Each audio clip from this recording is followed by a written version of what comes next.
From the Weather NorCal Command Center, this is your evening update. Dennis's Heating and Air Conditioning is Northern California's premier heating and air conditioning contractor. From residential housing, large commercial projects, installation to repair, sheet metal fabrication, and everything in between, we are your go-to heating and air conditioning specialist.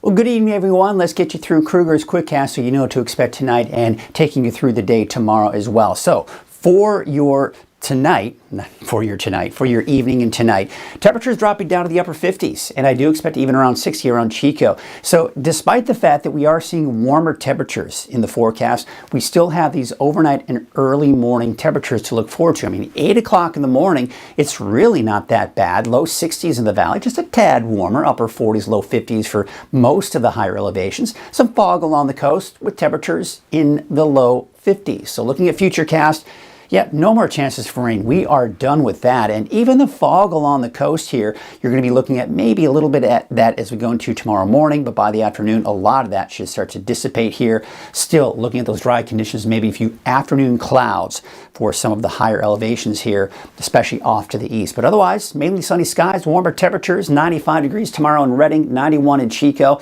And temperatures, yeah, they're working their way back up into the 80s for the higher elevations. Some 90s in Trinity County, inland, and we're looking at temperatures in the mid-60s, give or take, for the coast. Let's take a quick look at your 7-day outlook, and you'll see the warming trend. I do expect it to peak around Monday, Tuesday, and then temperatures do start to drop a little bit. So just a mini roller coaster run, if you will, but temperatures getting warmer even for the coast. We're around 70 by Monday and Tuesday, and for the mountains to the north and east, we're looking at those temperatures also increasing before we see that little dip in the temperatures by the middle and especially the latter part of next week. No major heat waves, it's just going to be warmer than we typically see this time of the year. So the cooler, fall-like temperatures, they're behind us. The warming trend the rest of the week back in the 90s for the valley, and eventually even the inland areas.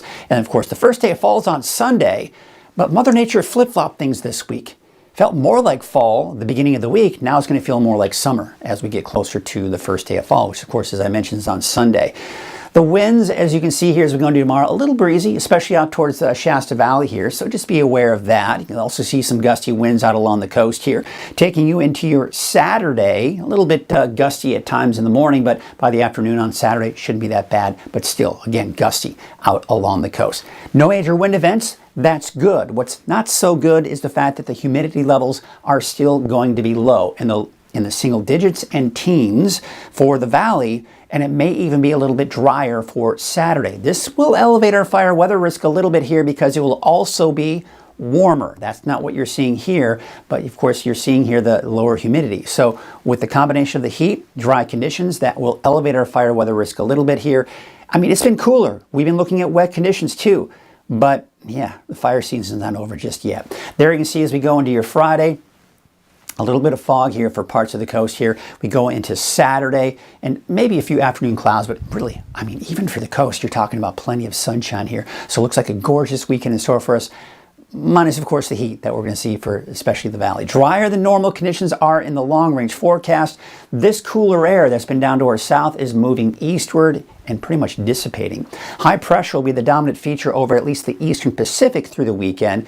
This will allow our temperature to increase, but then it moves on top of us when the temperatures get even warmer by Monday, Tuesday.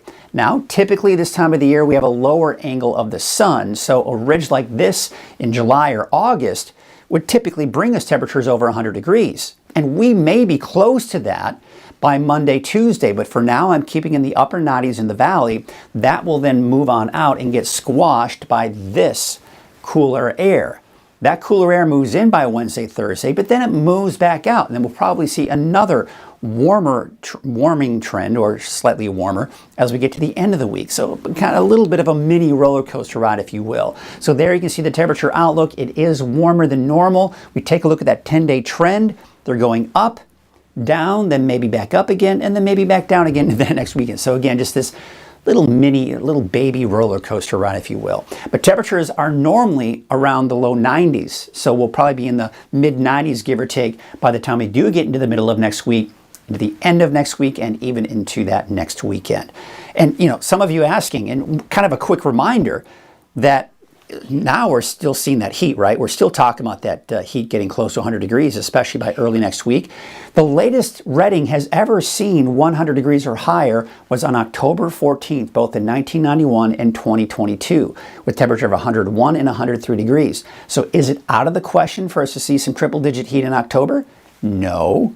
Is it likely? Probably not, but it's something we still have to kind of remind ourselves that, you know, there's a chance that the triple-digit heat may not be behind us. We may see another kind of early in the fall season or late in the season, really, heat wave kind of move on through. It won't last very long, but it certainly would be warmer. But no guarantees on that just yet, but something worth thinking about here. There you can see your wave heights are getting a little bit higher here as we're taking into your Friday and even Saturday. So overall, you just need to be aware of that if you need to be out on that small boat. All right, so for tonight, temperatures in the upper 50s to about 60. So again, remember I was talking about these hot temperatures, but at least we have these overnight and early morning lows to look forward to in the 40s for most of the higher elevations. Your Trinity County neighborhood forecast, we're talking about 90, upper 80s to about 90. Some of the cooler spots like Mad River, about 81, Ruth topping out at about 86 degrees. For the North Coast, down to the south, you can see about 71 for Blue Lake, 88 for Garberville, and Shelter Cove, about 72 degrees. You take it up north, about 85 for Gas Key. There are those 90s for the inland areas, 94 for Orleans, 92 degrees for Willow Creek. For Siskiyou County, temperatures in the 70s and 80s. You see about 79 degrees for Weed, 80 for Mount Shasta. A bit warmer out towards Happy Camp with a high of about 89 degrees. We take you out to Modoc County, 77 degrees for Tule Lake, 78 degrees for El Terso. Not quite the 80s here, but it is also starting to warm up off towards the Eastern Mountains in Modoc County. But the Eastern Mountains mainly in the 70s and 80s. 75 degrees for Viola, 84 for Paradise, 82 in Susanville and Janesville, about 80 degrees. All right, let's take a look at your neighborhood forecast for the Valley. We start with the south with about 91 for Corning, 92 degrees for Los Molinos, Chico, about 90 and 89 degrees in Gridley. So yeah, Gridley, you may just dodge that 90 degree mark tomorrow. 95 though for Reading, 94 in Anderson, 93 for Red Bluff, and 90 for both Lakehead and Whiskeytown for tomorrow. There's your 7-day outlook for Reading, and there you can see it. First day of fall is on Sunday, and it's going to feel more like summer. Temperatures continue to climb. We're in the upper 90s still for Monday, Tuesday. At this point, I'm still not expecting 100-degree weather, but stay tuned. Temperatures in the low to mid-90s for Wednesday, Thursday of next week, so a slight dip in our temperatures by Wednesday and Thursday. That's your evening update. I'll be back tomorrow morning at 6 a.m. and with Coffee with Kruger at 7 a.m. Have a great night. We're the locals down the street. The neighbor you come to for advice. A nest egg for the golden years. A loan or a new account for that growing business. What started in Chico 50 years ago has taken us all around California, providing big bank lending power and high-tech service, while keeping our relationships personal. We're still the locals down the street, no matter where your street might be. Tri-Counties Bank, California's local bank.